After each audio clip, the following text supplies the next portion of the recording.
मृत्यु के बाद आत्मा नया शरीर कैसे चुनती है, सच जानकर हैरान रह जाओगे। ये कथा उस समय की है जब कुरुक्षेत्र की रणभूमि पर युद्ध समाप्त हो चुका था। लाखों योद्धाओं के शव भूमि पर पड़े थे। वायु में शोक था, आकाश में मौन था और धरती पर केवल विलाप की गूंज थी।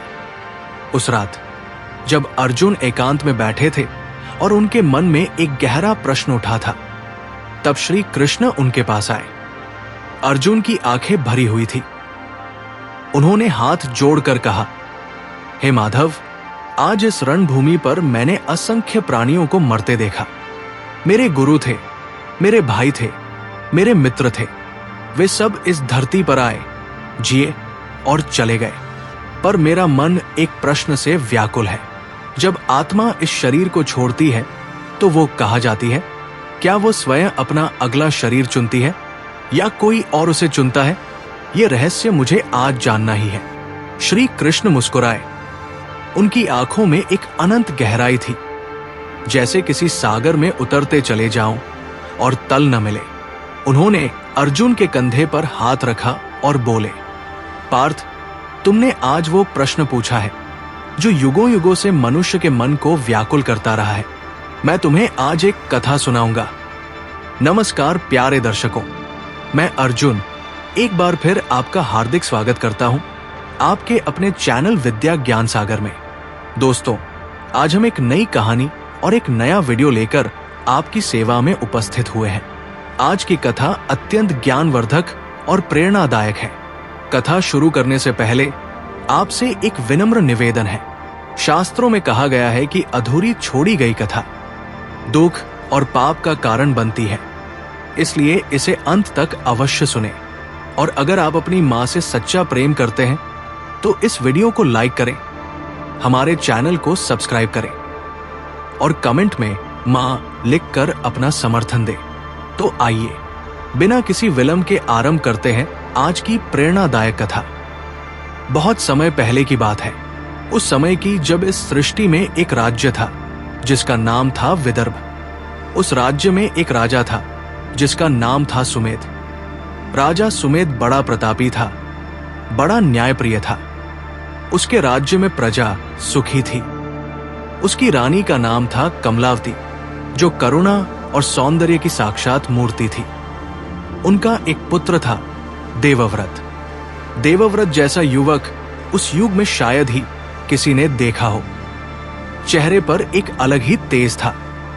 बुद्धि ऐसी कि पंडित लोग उसके प्रश्नों से घबरा जाते थे। शक्ति ऐसी कि हाथी भी उसके सामने झुक जाते थे। और हृदय में ऐसी उदारता कि भिखारी भी उसके दरवाजे से खाली नहीं लौटता था। पर देवव्रत में एक कमजोरी थी, अहंकार।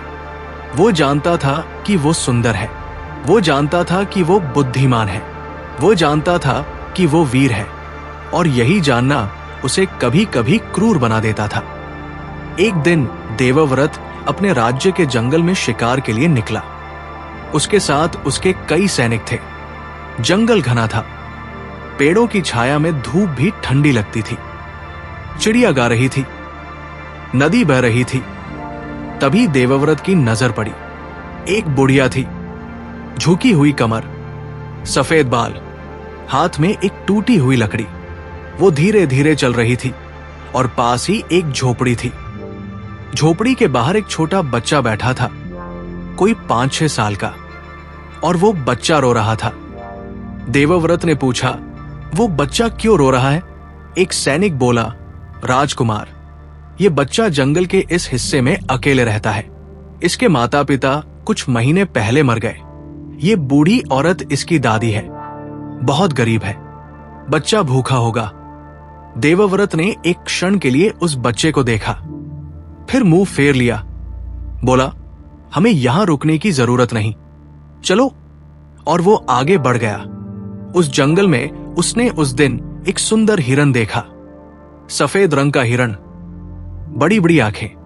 देवव्रत ने तुरंत धनुष उठाया। हिरन भागा। देवव्रत ने तीर छोड़ा।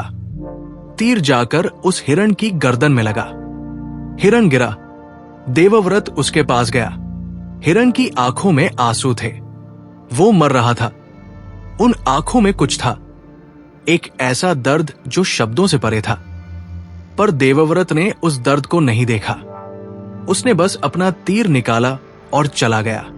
उस रात देवव्रत के महल में भोज था, हंसी थी, संगीत था, नाच था, और देवव्रत महफिल में सबसे ऊंची आवाज में हंस रहा था। पर उस हंसी के पीछे एक अजीब सी बेचैनी थी। वो जानता था पर मानना नहीं चाहता था। उसकी आंखों के सामने बार बार वो हिरण आ जाता था, वे आंसू भरी आंखें, और वो बच्चा भूखा रोता हुआ। पर देवव्रत ने उस बेचैनी को दबा दिया, शराब पी, संगीत सुना और सो गया। वर्ष बीते, देवव्रत राजा बना। उसके राज्य में समृद्धि थी। पर एक दिन एक महामारी आई। बच्चे मरने लगे, बूढ़े मरने लगे, गरीब सबसे पहले मर रहे थे। देवव्रत ने अपने महल के दरवाजे बंद कर लिए। उसने कहा, मैं राजा हूं, मुझे बीमारी नहीं लग सकती, मेरी रक्षा पहले जरूरी है। उसके वैद्यों ने कहा, राजन, बाहर लोग मर रहे हैं, उन्हें दवा चाहिए। देवव्रत ने कहा, दवा के भंडार हमारे महल के लिए सुरक्षित रहेंगे। और वो बाहर नहीं निकला। उस महामारी में हजारों लोग मरे, जिनमें वो बूढ़ी औरत भी थी, और वो बच्चा भी। देवव्रत को पता भी नहीं चला। फिर एक दिन देवव्रत की अपनी मृत्यु आई, अचानक, बिना बताए, जैसे मृत्यु हमेशा आती है। एक सुबह वो उठा और अपने सीने में दर्द महसूस किया, और फिर वो गिर पड़ा, और जो था वो सब छूट गया। महल छूट गया, सेना छूट गई, रानी छूट गई, दौलत छूट गई, नाम छूट गया, पद छूट गया। जो बचा वो सिर्फ एक चीज थी, आत्मा। अर्जुन ने आंखें खोली। उनके माथे पर सलवटें थी। उन्होंने पूछा, कान्हा, मृत्यु के बाद क्या होता है? देवव्रत की आत्मा कहा गई। कृष्ण बोले, ठहरो अर्जुन, वहीं से शुरू होती है असली कहानी। और उनकी आवाज और गहरी हो गई। जब देवव्रत की आत्मा शरीर से निकली तो उसे एक अजीब सा हल्कापन महसूस हुआ। वो अपने शरीर को नीचे देख सकती थी। रानी रो रही थी, सैनिक हाहाकार मचा रहे थे, पर देवव्रत की आत्मा वहां खड़ी थी और उसे समझ नहीं आ रहा था कि वो मर गया है। फिर एक आवाज आई, गहरी, शांत, अटल आवाज, देवव्रत आओ।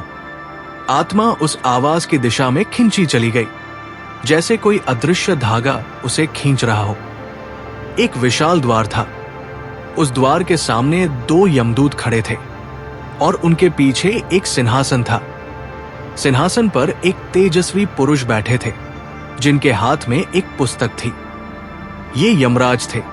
देवव्रत की आत्मा थरथरा उठी। वो घमंडी राजा जो कभी किसी के सामने नहीं झुका था, आज उस महान सभा के सामने कांप रहा था। यमराज ने उसे देखा, फिर पुस्तक खोली और पढ़ना शुरू किया। वर्ष था जब देवव्रत ने एक भूखे बच्चे की तरफ पीठ फेर ली थी। वर्ष था जब उसने एक मरते हिरण की आंखों का दर्द नहीं देखा था। महामारी के वे दिन जब वो महल में बैठा था और बाहर उसकी प्रजा मर रही थी। हर एक घटना, हर एक क्षण, हर एक निर्णय, सब कुछ उस पुस्तक में था। देवव्रत की आत्मा ने सुना और उसके भीतर कुछ टूट गया, वो टूटना जो जीते जी कभी नहीं हुआ था। यमराज ने पूछा, देवव्रत, तुमने अपना जीवन कैसे जिया? देवव्रत की आत्मा बोली, मैंने राज्य चलाया, प्रजा पाली। यमराज ने कहा, तुमने राज्य चलाया पर न्याय नहीं किया, तुमने महल बनाए पर आत्माएं नहीं बनाई। तुम्हारे पास सब कुछ था, पर तुमने करुणा को कभी अपने भीतर आने ही नहीं दिया। उस क्षण देवव्रत की आत्मा को पहली बार पछतावा हुआ, सच्चा पछतावा जो दिल की गहराई से निकलता है। और उस पछतावे के साथ एक और बात हुई। देवव्रत की आत्मा को अचानक याद आने लगा सब कुछ। वो बच्चा जो रो रहा था, वो हिरण जो मर रहा था, वे हजारों लोग जो महामारी में मरे, और हर एक स्मृति एक तीर की तरह उसकी आत्मा में चुभ गई।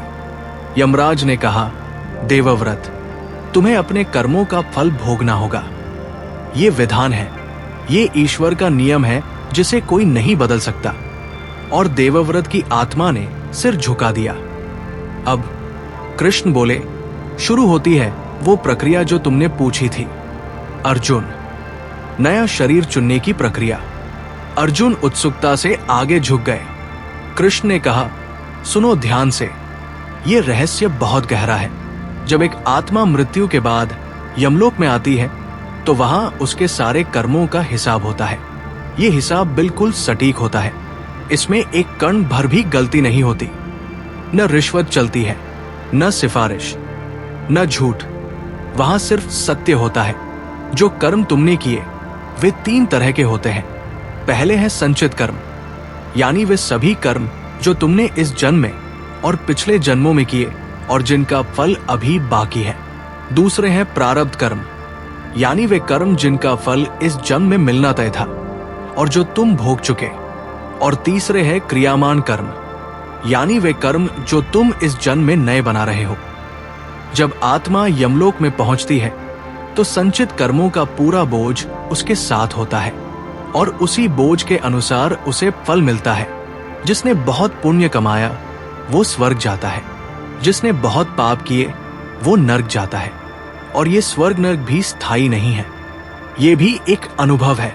जैसे जीवन में सुख दुख होते हैं, जब स्वर्ग या नर्क का समय पूरा होता है तो आत्मा को फिर धरती पर आना होता है, फिर से शरीर लेना होता है, फिर से जीना होता है, फिर से सीखना होता है।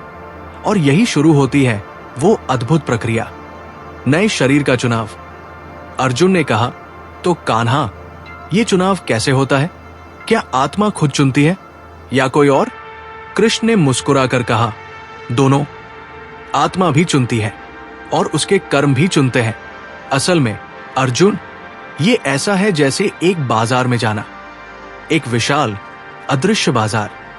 पर इस बाजार में खरीदने के लिए सिक्के नहीं लगते। यहां लगती है तुम्हारी आत्मा की स्थिति, तुम्हारे कर्म, तुम्हारी इच्छाएं, तुम्हारी अधूरी कामनाएं। जिस आत्मा में जितनी इच्छाएं हैं, जितनी आसक्तियां हैं, जितने मोह हैं, वो उतनी जल्दी वापस आती है, उतनी जल्दी नया शरीर लेती है। और जिस आत्मा में इच्छाएं कम हैं, जो इस सांसारिक जंजाल से ऊपर उठ चुकी है, वो आत्मा धीरे धीरे मोक्ष की ओर बढ़ती है। पर जो आत्माएं वापस आती हैं, यानी जो अभी सीख रही हैं, उनके लिए ये प्रक्रिया होती है। एक आत्मा जब नया शरीर लेने के लिए तैयार होती है तो उसके सामने अनेक विकल्प होते हैं। कहाँ जन्म लेना है, किस परिवार में जन्म लेना है, किस देश में, किस समय में। और ये विकल्प उसके कर्मों से तय होते हैं। जैसे देवव्रत, उसके कर्मों का बोझ बहुत भारी था। उसने करुणा को ठुकराया था, उसने अहंकार को गले लगाया था, उसने शक्ति का दुरुपयोग किया था। इसलिए उसकी आत्मा को फिर से आना था, फिर से सीखना था। पर कहा, उसके कर्मों के अनुसार तय हुआ।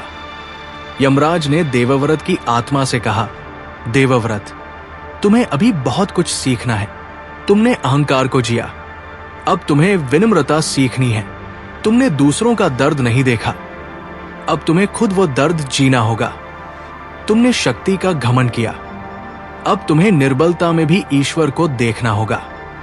देवव्रत की आत्मा ने सुना और उसे समझ आया, ये दंड नहीं है, ये पाठशाला है। यमराज ने कहा, अब तुम फिर से जन्म लोगे।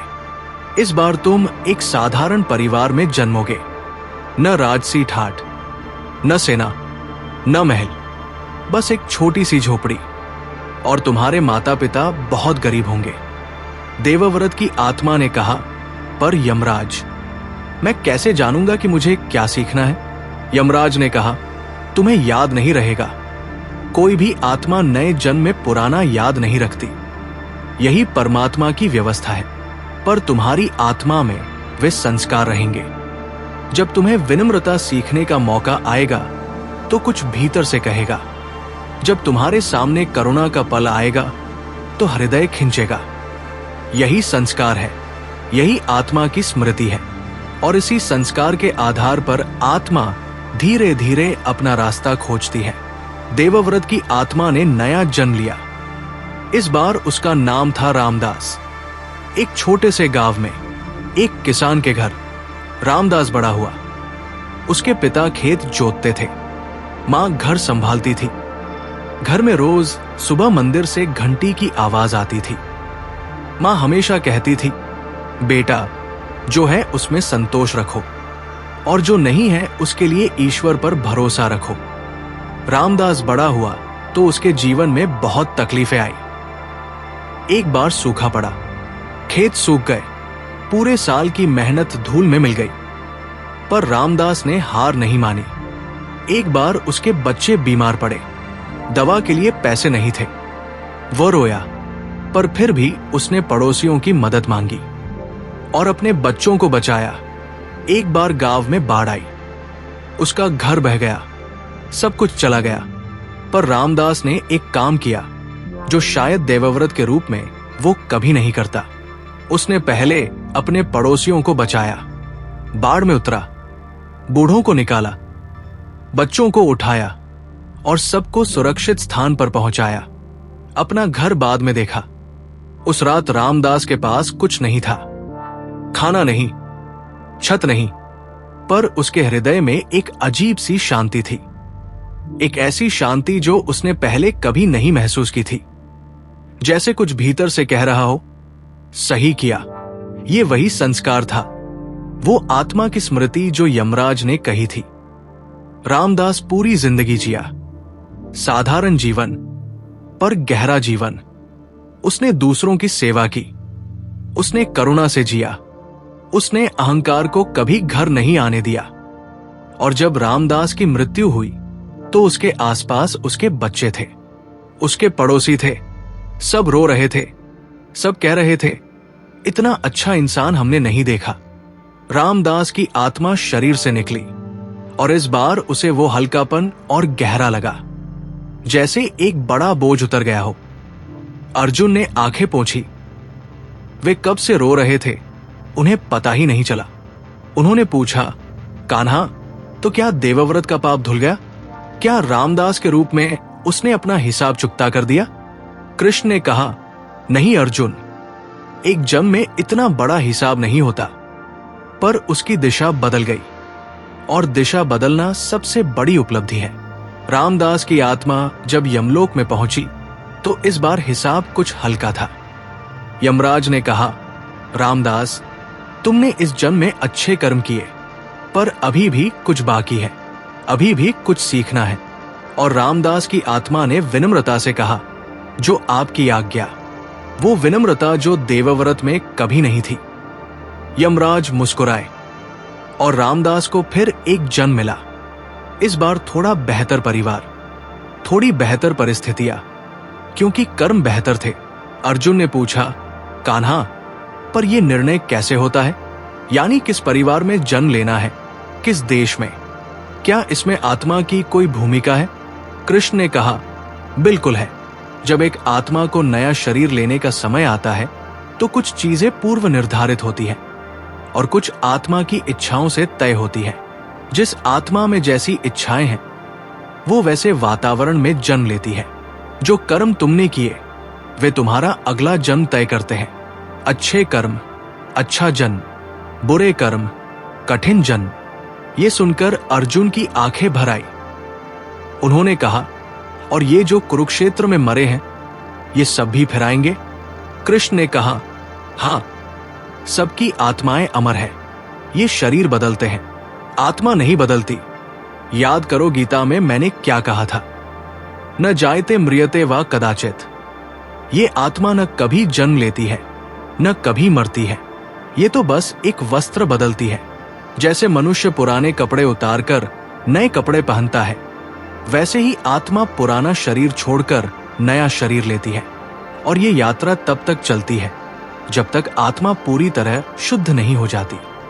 ये कहानी समाप्त होती है, लेकिन आत्मा की यात्रा कभी समाप्त नहीं होती। जय श्री कृष्ण। ओम शांति, ओम शांति, ओम शांति।